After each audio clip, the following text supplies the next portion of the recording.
When I talk about Jupiter, we think of the large planet with a red eye that we can see from Earth with the naked eye, but this certainly was not always the case. In the days of ancient Rome, Jupiter was a very, very important god who took a lot to keep at ease. He was the god of the sky and he oversaw wars, and apparently he liked wine a lot. On today's top 10 list, I'm going to be talking about some scary Jupiter stories that have come all the way from ancient Roman mythology. Before I dive into this video, you guys, I have some extremely exciting news. Your gal, Lindsay Ivan, is starting her own channel called Peach. Make sure you head over there to her brand new reaction channel and subscribe, and make sure to show her some love because you certainly will not want to miss out. Alright, let's get into this list. Starting off at number 10, we have the Jupiter introduction. The second king of Rome was named Numa, and he is actually quite responsible for introducing Jupiter to the Romans and making him such a large part of their lives. Numa was having some issues and he coerced two more minor deities to summon Jupiter to Aventine Hill. Once Jupiter arrived and heard King Numa out, Jupiter explained he would help, but only if the Roman people would worship him and offer sacrifices. In turn for the Romans' devotion, Jupiter taught Numa how to avoid lightning strikes, which seems like a pretty cool deal, but I suppose it was more likely a metaphor for Jupiter's offer of protection. To seal the deal, Jupiter also sent down a perfectly round shield called an ancile, and Numa had 11 more almost identical ones made, and those 12 shields became a sacred symbol of the city and served as a reminder of the bond between Jupiter and Rome. In our number 9 spot today, we have devotion. Jupiter the god was similar to the Greek god Zeus, as he was the god of the sky and thus had the ability to control lightning. Jupiter didn't take part in any battles, but he was certainly a very integral part of them. He was the one who would oversee battles and control them. He was often pictured sitting in a throne with a royal scepter, and I think that this is the perfect image to picture him overseeing some crazy Roman battles. Since he was such an important part of these battles, he basically held the fate of the Romans in his hand. Because of this, the Romans wanted to ensure he was always pleased and that he knew their faithfulness to him. This led to many sacred oaths being taken and even sacrifices being done, and a lot of people at the time chalked the success of the empire up to their devotion to Jupiter. In our number 8 spot today, we have Jupiter's messengers. Like I've mentioned before, Jupiter was the god of the sky, so it should come as no surprise that the eagle was Jupiter's most sacred animal, a large and powerful bird of prey, the top of the food chain in terms of the avian world. It all makes sense. This led to there being people who were devoted to trying to decipher the flight patterns of eagles. Thought to be a message or possibly an omen, these people were attempting to tell the future by their observances. Romans believed that these birds would tell them the will of Jupiter. It was also thought that the omens that were read from the patterns of the eagles were the most revealing compared to any other form of communication from Jupiter. In our number 7 spot today, we have the extramarital affairs. There aren't a ton of stories of marital problems like there were with Zeus and Hera in Greek mythology, but that doesn't mean Jupiter didn't have a messy marriage. He was married to his sister Juno, who was the goddess of marriage, family, domestic tranquility, and the moon. But this marriage didn't stop him from stepping out. He had many children with many other goddesses. With Maya, the goddess of the earth and fertility, he had Mercury. With Dione, he had Venus, who is the goddess of love and sexual desire. With another one of his sisters, Ceres, he had Proserpine, who was related to the cycles of decay and rebirth. And in the darkest turn of events, Jupiter took advantage of METIS, who then bore Minerva. So it's very clear Jupiter kept busy, but it's also very clear that he was quite shady as well. In our number 6 spot today, we have the wine festivals. In ancient Rome, wine was considered a kingly drink with the power to both inebriate and exhilarate, so it's only natural that festivals of wine were devoted to Jupiter. There were actually more festivals devoted to Jupiter in general than any other deity. The first of the 3 Jupiter wine festivals took place in August, and it asked for good weather for the ripening of the grapes before harvest.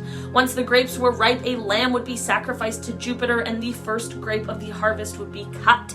The second festival was in October, and it marked the end of the grape harvest, and it saw the pressing of the grapes, and then the new wine was mixed with the old wine in order to control fermentation. The final festival took place in April, and it saw the offering of the new wine to Jupiter. Large quantities of wine were poured into a ditch near one of the temples on the capital. If I was Jupiter, I feel like I would have been very satisfied with the offering of a whole bunch of new wine. Oh, to be an ancient Roman god. In our number 5 spot today, we have Jupiter's revenge. This little story is one that shows how Jupiter could have a bit of a temper.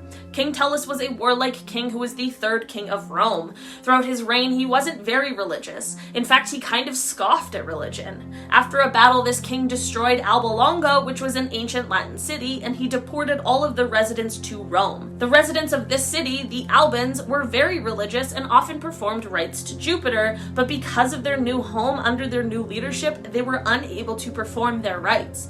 Because the Albans had disregarded their rites to the sanctuary of Jupiter, this caused omens to fall from the sky in the form of rainstones, and voices could be heard asking the Albans to perform them.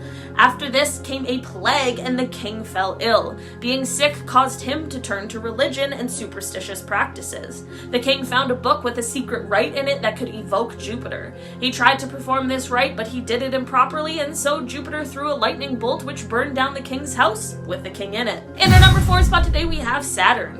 While this story involves Jupiter, it more so is about his father, Saturn. Saturn overthrew his father and became the ruler of the heavens, and he married Ops. He then learned of a prophecy which was foretelling his demise and downfall, but it was at the hands of one of his own children. This led Saturn to eat all of his children that were born. Obviously, his wife was not cool with that, so after he swallowed the first 5 children, she decided it was time for her to hide the last one away. She gave Saturn a rock to swallow instead, and this is what gave Saturn the worst case of indigestion in all of mythology. He ended up throwing up the rock along with the 5 children he swallowed. And in the end, the prophecy he was trying to avoid, of course, came true as Jupiter overthrew him to become the god of the sky. In our number 3 spot today, we have METIS and MINERVA. Remember when I was talking about all of the little affairs Jupiter had and I ended off on that dark note of METIS? Well, we can't just graze over that because it was not only messed up, but also there's more to that story. So, like I mentioned before, Jupiter took advantage of her and forced her into sex with him, which is pretty horrendous, even for mythology. She ended up pregnant from this terrible encounter, and like anyone with a whole bunch of guilt from doing something shady, Jupiter began to become paranoid. He was worried that one of the children would overthrow him like he had done to his father. So what does Jupiter do? Well, of course he eats her and the unborn child. But here's the deal. The child did not die, which I guess I already spoiled before. They continued to grow inside of him until she burst into the world straight out of his forehead. I had no idea that's where babies came from, but it truly does make a lot of sense as to why Minerva is the goddess of wisdom, forethought, and strategic warfare. In our number 2 spot today, we have animal sacrifices. I've mentioned a few times today that there were sacrifices conducted in order to keep Jupiter appeased, and while I'm not entirely sure about what these practices looked like, what I do know is that there were certain animals that needed to be used for the sacrifice. The animals which were allowed to be used in these rites were an ox, a lamb, or a wether. All of the animals needed to be white, and while all of the animals I just mentioned are male, there is a record of an ewe being used rather than a lamb at some occasions. In our number 1 spot today, we have the Punic Wars. The Punic Wars were a series of 3 different wars that took place from 264 to 146 BC. These wars were fought between Rome and Carthage, and the first broke out in Sicily due to the fact that Rome wanted to continue expanding, but Carthage of course had a problem with that. The second war saw Hannibal, one of the world's best military commanders in history, cross the Alps and invade the mainland of Italy. It was during this second war period that the people were trying their absolute best to keep Jupiter satisfied, since it was believed that he was the one who oversaw battles, and it was believed that Jupiter was the key to surviving the wars that they were in. As we now know, Jupiter loved sacrifices, so the Roman people decided to kick it up a notch. During this second Punic War period, Jupiter ended up being offered every single animal that was born that year. This is such a clear display of just how devoted they were to Jupiter and how much they desperately wanted his protection. Alright guys, that has been our list for today. Thank you so much for checking it out. I've been your host, Olivia Kozlowski, and I'll see you next time. Bye! And in the darkest turn of events, Jupiter took advantage of METIS, I don't know how to say her name, were poured into a ditch near one of the temples on the capital, temples. These wars were fought between Rome and Carthage, and the first broke out in Sicily. I forget how to say that place. One sec.